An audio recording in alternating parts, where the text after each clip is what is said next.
If the virus concentration is high, the T line will be dark. If the virus concentration is low, the T line can be very faint. This is not looking good.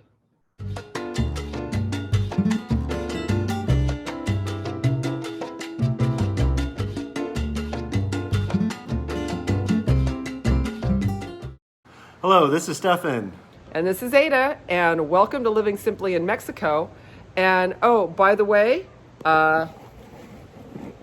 there is my husband. In this episode, we are talking a little bit more about some health issues and how you are able to kind of navigate the system a little bit here in Mexico. And no, we're not talking about COVID first, but we will get there. If you're looking to entice someone to come down to Puerto Vallarta, this is not the episode you want to show them because we've got some interesting stuff in here. But if you want an unsugar-coated view of what our lives are like, then this episode may prepare you for some things like some health issues. So let's first talk a little bit about how we even got into the whole healthcare situation here to even start this video.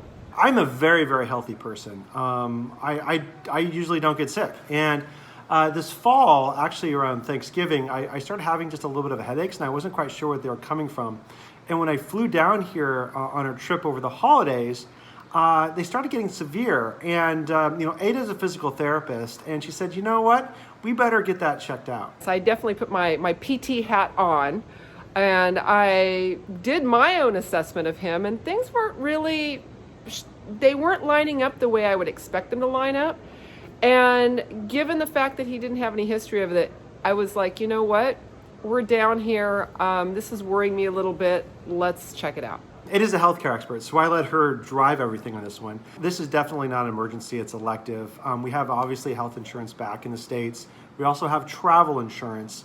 But since this was sort of an elective thing, we decided just to pay cash. In the United States, you typically would have to start with your general practitioner and then get a referral to, whatever specialist. And maybe try some physical therapy in the meantime, all that sort of stuff. We kind of were able to sort of skip past part of that, and in part because of my background, and also just because we could here. We decided that, I want you to go ahead and see a neurologist. This is your brain, because it wasn't not quite sure if it was something going on that was musculoskeletal or something a little bit more insidious. So what Ada did is she went around and we talked to some of our friends to get some recommendations on doctors, neurologists, brain surgeons, whomever. And then also, too, someone recommended, and you'll see her name all over the Facebook groups, is Pam Thompson-Webb, who a lot of people have some good experiences with as a coordinator to hook up medical care here in Puerto Vallarta. So we chose to go with the personal reference, and that worked out fairly well for us. Having some familiarity with language, with also kind of with healthcare and how this stuff works, I felt like I could be his advocate. I think if you are somebody who you don't have a grasp of the language, you don't necessarily have a referral community, you don't know the right questions to ask, this is where really it is helpful to have somebody to help you. The next few clips here is our story about checking me out here, or checking my head in Puerto Vallarta. We're at a medical center across from Plaza Caracol. Here we are. Yes. Oh, there's someone coughing about 15 feet away. I'm feeling like I want to move. But that's why I'm double masked, my KN95 and cloth mask. Okay, so after the consult, I'm going to go get an MRI. Said, yeah, you know what? We can get it done today. So just, I'm going to go in this afternoon, well, actually right now, get my MRI done. It's going to take about an hour. So really crazy experience compared to the United States.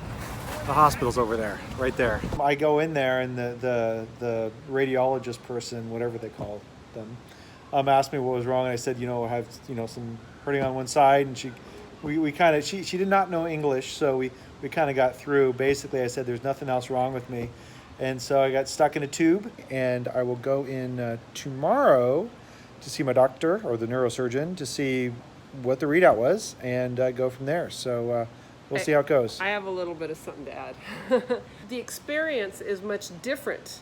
So typically, here's the typical experience when you're going into any medical office in the United States, right? You go, you make your appointment. It's probably going to be about 2 months in advance. Well, actually, if you can even see your primary. But here's the thing: when you get in, then you're sitting there filling out oodles and oodles and oodles and oodles and oodles of paperwork and waivers and all of that sort of stuff. Here, it was literally, I made the appointment for him, gave him his name, which of course they misspelled over the phone, and he was Pfeffin. And they actually, they didn't even have your date of birth. I did not even sign anything. No, there was nothing signed. They didn't know your date of birth. All of your 100% of your history had to come from you. There are no forms. There were no forms. No forms at all. So the only thing I have is I've got a receipt that, where we paid for our doctor's visit, and a receipt for paying for the MRI. And we'll see what the results say tomorrow. Hopefully there's nothing, and if there is something, hopefully it's nothing important. Which it probably would be if it's in the brain. So we're back today and just beat Stefan here. So we're going to go in for his follow-up appointment and see what happens. All right. We'll see what they have to say.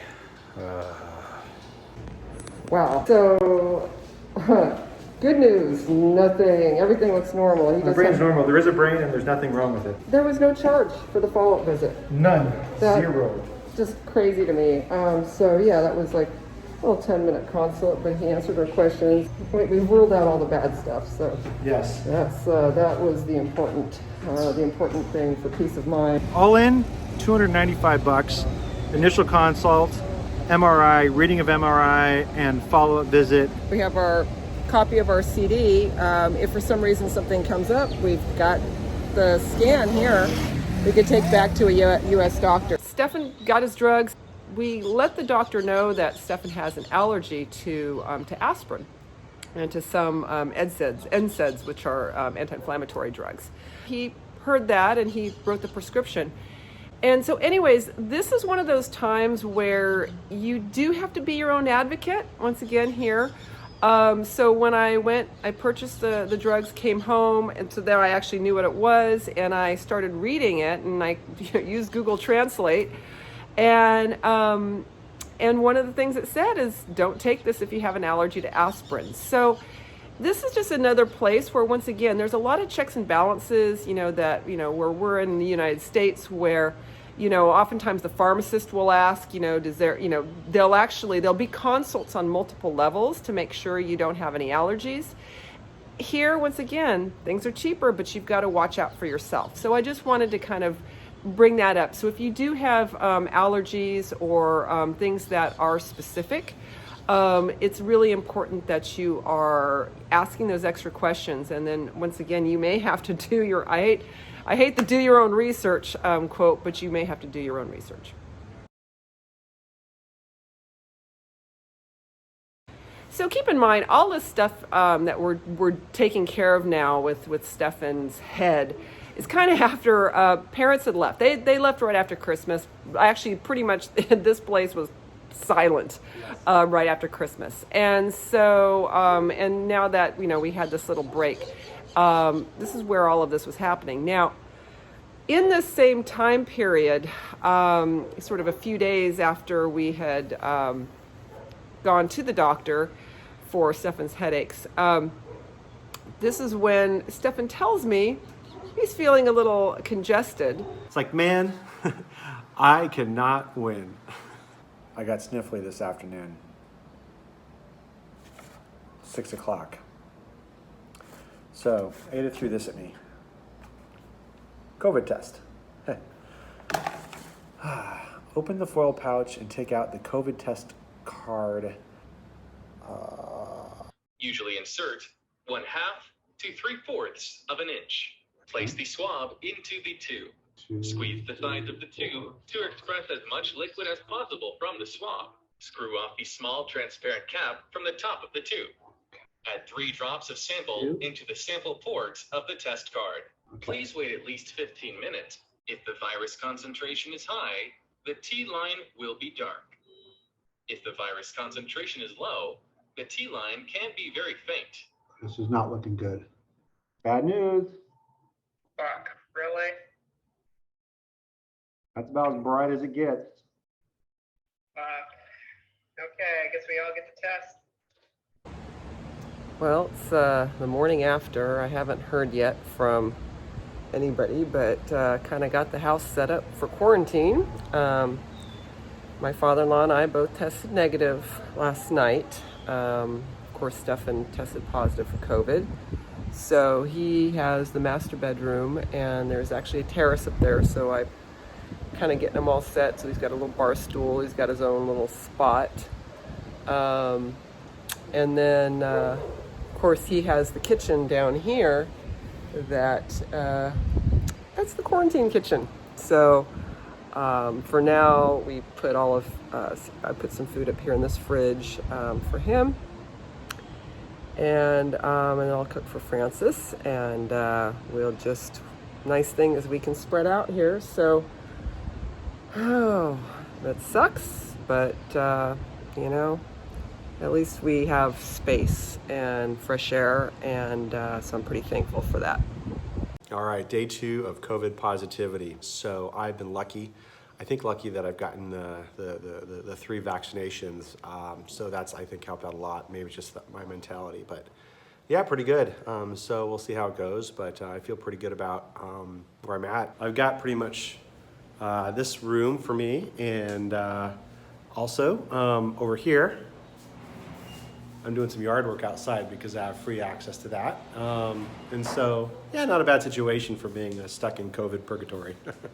I have moved myself to the downstairs, one of the downstairs bedrooms. My father-in-law is in the other upstairs bedroom.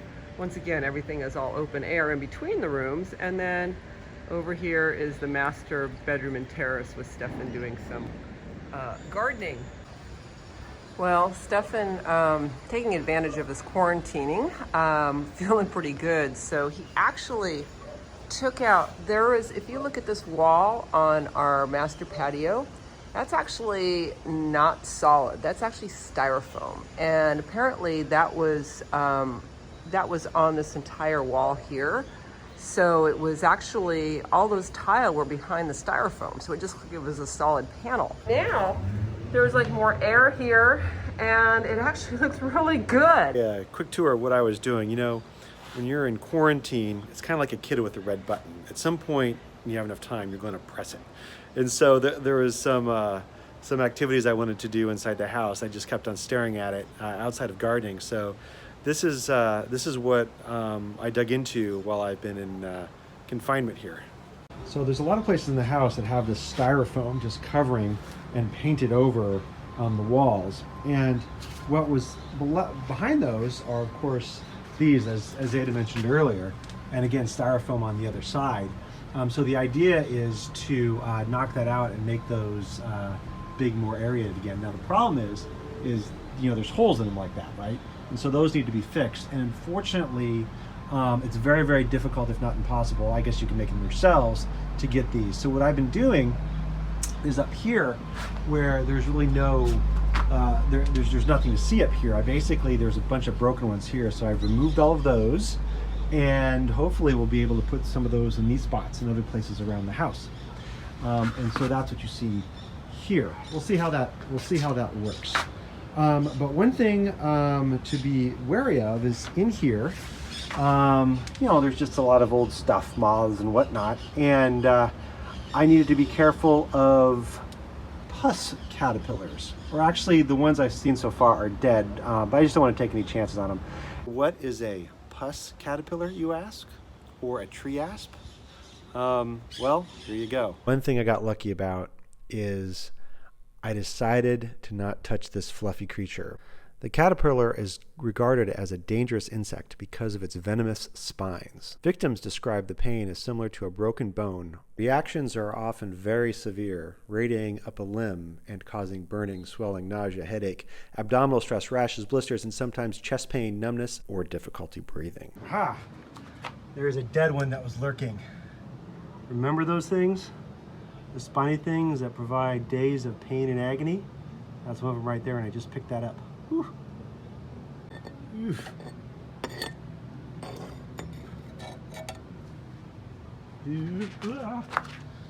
Another dead one here. Yeah. Away. Ugh. We're at day, I don't know, 3 or 4 of self-quarantining, and pretty happy that when my mom had left, of course, I was like, no, you don't need to leave any food because we're going to go eat out. Little do we know. Well, good thing, because I have a few tamales that were in the freezer. So, little tamales and coleslaw. So, just continuing to ride it out.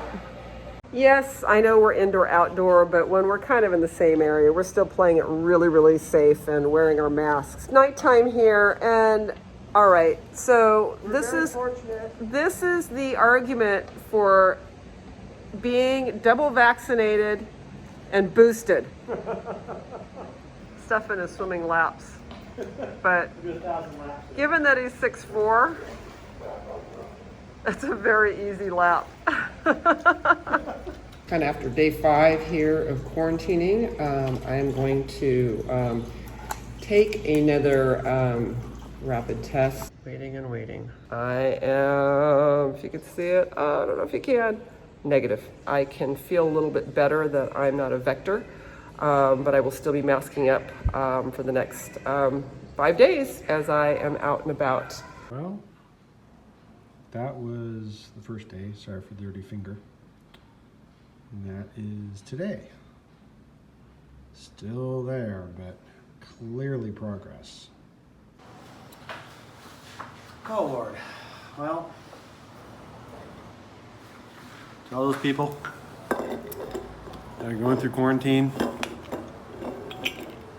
gonna taste some Presidente brandy here. Just a little bit. Here we go. Here's to you, man. Doing the right thing, quarantining, when you're asymptomatic. I can taste it.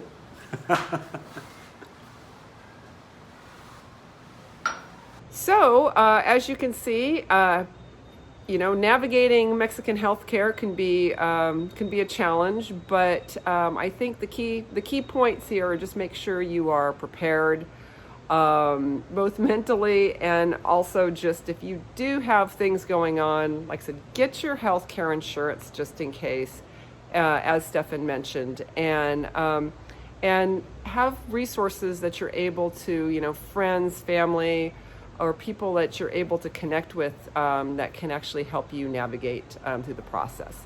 Hopefully this will help you guys if you end up in a similar situation. Well, hey, thanks for watching, guys. I'll turn it over to Ada. Yeah, and you know what, you guys, thanks, like, subscribe, and we're looking forward to kind of going back to sort of regular life, back to what we originally set out to talk about, but hopefully this will help you guys out. Cheers, everybody.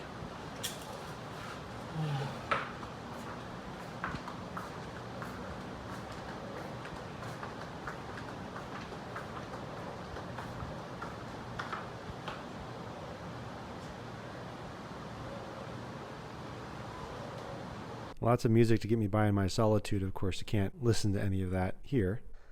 Guitar solo. Lonely as a night when you find yourself alone. How I wish you were here. One of the first words of wisdom I gave to my daughter. You can't always get what you want. But if you try sometimes, you just might get what you need.